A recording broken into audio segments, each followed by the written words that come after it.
स्वागत है आप सभी का आपके अपने YouTube चैनल पर। मैं हूं सविता। दोस्तों, आज की हमारी क्लास है बीएड फर्स्ट ईयर के पेपर फर्स्ट की, जिसमें आज हमारा टॉपिक है समाजीकरण यानी कि सोशलाइजेशन के बारे में जानेंगे। इसका अर्थ, परिभाषा, उद्देश्य और भी कई सारी चीज़ें। तो दोस्तों, आज का ये टॉपिक काफ़ी इंपॉर्टेंट है और हर बार एग्ज़ाम में देखने को मिलता है, तो आप ये टॉपिक ज़रूर से ज़रूर कवर करके जाइएगा एग्ज़ाम में।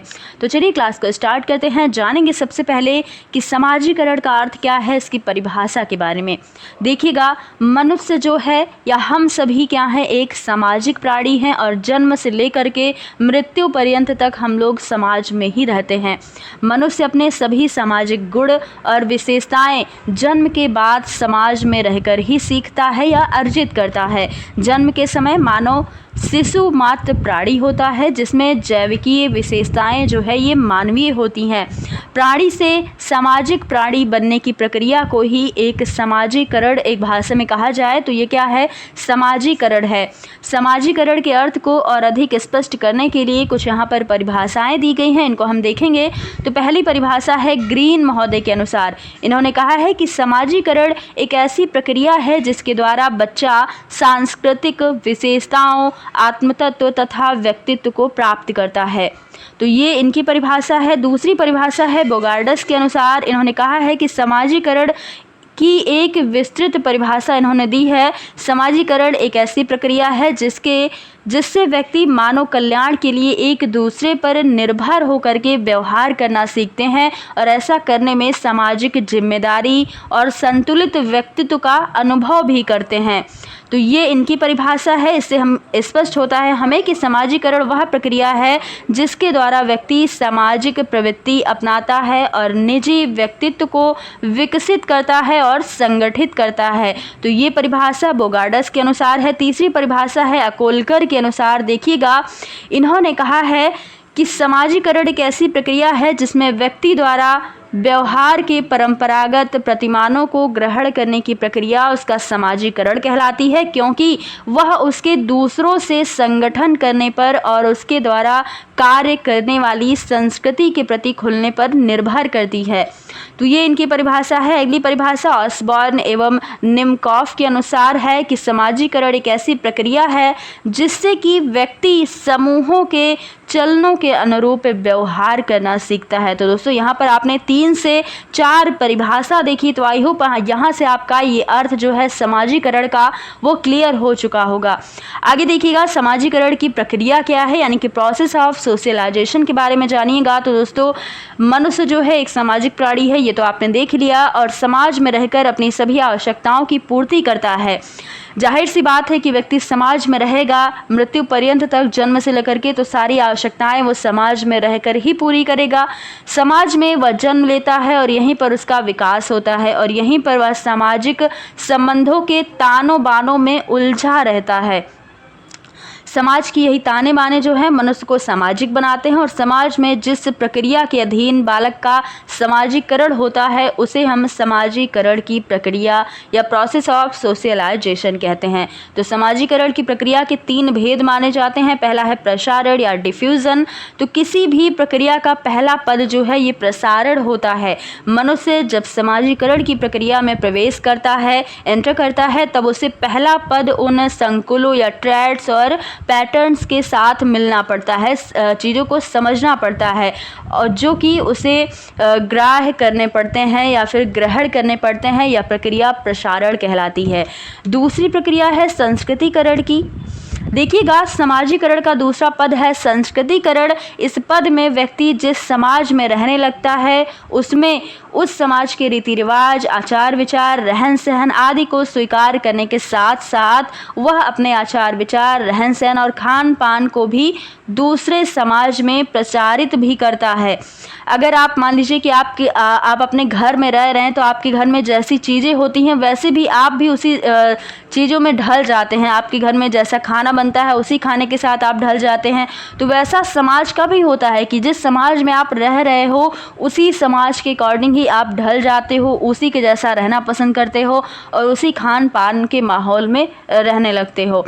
संस्कृतिकरण जो है ये इस प्रक्रिया जो है इसकी मार दोहरी होती है। तो ये चीज़ें हैं।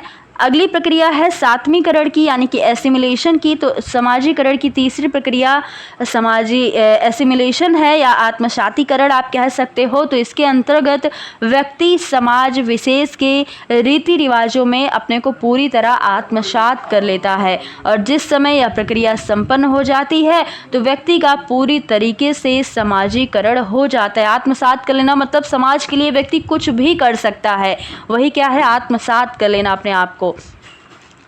अब आगे देखिएगा बालक के समाजीकरण के प्रभावक तत्व या कारक।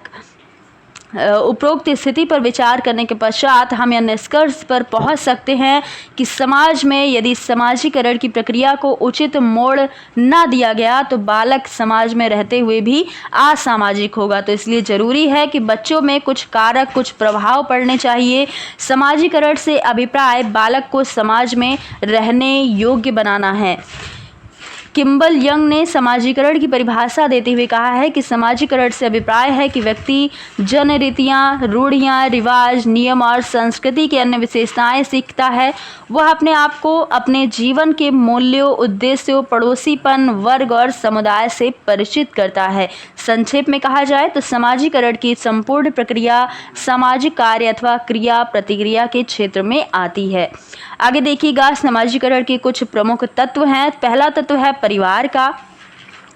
तो बालक को समाज के योग्य बनाने में सबसे पहला कार्य परिवार संपन्न करता है। परिवार में बालक को सुरक्षा मिलती है, उसका पोषण और विकास होता है। अगर परिवार में माता पिता, भाई बहन और रिश्तेदारों का सहयोग जो है वो बालक के विकास में सही दिशा में है तो उसका विकास भी बच्चे का सही दिशा में होगा और सुनियोजित होगा। किम्बल यंग ने कहा है कि समाजीकरण के अनेक अतिकरणों में परिवार भी एक है। अगला है आर्थिक स्तर। तो समाजीकरण की प्रक्रिया को प्रभावित करने वाले तत्वों में बालक के परिवार का आर्थिक स्तर भी बहुत ज़्यादा इम्पोर्टेंट होता है। अध्ययन से यह पता चलता है कि आर्थिक संकटग्रस्त परिवारों के बच्चों में सहनशीलता अधिक पाई जाती है परंतु वे आत्महीनता की भावना से ग्रसित हो जाते हैं। अगला है स्कूल। तो परिवार के पश्चात समाजीकरण का कार्य विद्यालय भी करते हैं। ये समाज के आदर्शों, मूल्यों और मान्यताओं से बालक को परिचित कराते हैं और बालक से तदनुसार व्यवहार करने को कहते हैं। विद्यालय की प्रतियोगिताओं में बालक जीवन की स्वस्थ प्रतियोगिता में भाग लेना सीखता है। तो बच्चा जो है वो स्कूल से भी काफ़ी कुछ सीखता है समाजीकरण के बारे में और उसका समाजीकरण होता है स्कूल से भी। अगला है समुदाय। तो स्कूल के साथ साथ बालक के विकास के लिए समुदाय भी उत्तरदायी है। इस उत्तरदायित्व का वह खेल के समूह, समुदाय के संगठन आदि के रूप में निर्वाह करता है और समुदाय में साहित्य, संगीत, कला, संस्कृति, प्रथाएं, परंपराएं आदि के संयोग में सामाजिकता का निर्माण भी करता है। और अगला क्या है, पांचवा है जाति। तो हर बालक किसी न किसी जाति का सदस्य होता है। प्रत्येक जाति का अपना एक अलग इतिहास होता है और उसी के अनुसार बालक में जातिगत विशेषताओं से विशिष्ट व्यक्तित्व का निर्माण भी होता है। तो दोस्तों ये सारे जो प्रमुख कारक हैं, प्रमुख तत्व हैं वो आपने देखे हैं कि कहाँ कहाँ से बालक का समाजीकरण हो सकता है और होता भी है। तो दोस्तों ये सारे पॉइंट्स जो हैं ये आपको याद रखने हैं और कौन कौन से कारक थे, क्या प्रक्रिया थी, अर्थ, परिभाषा, तो ये सारी चीज़ें आपने देखा है समाजीकरण के बारे में। तो दोस्तों आई होप आपको ये क्लास पसंद आई होगी। अगर आपको ये टॉपिक क्लियर हो गया तो आप कमेंट बॉक्स में ज़रूर बताइएगा और लोगों तक ज़्यादा से ज़्यादा शेयर कीजिएगा, वीडियो को लाइक कीजिएगा और अगर आप चैनल पर पहली बार हैं तो चैनल को सब्सक्राइब कीजिएगा। तो दोस्तों फिर मिलेंगे अगली क्लास में कुछ नए टॉपिक के साथ। धन्यवाद।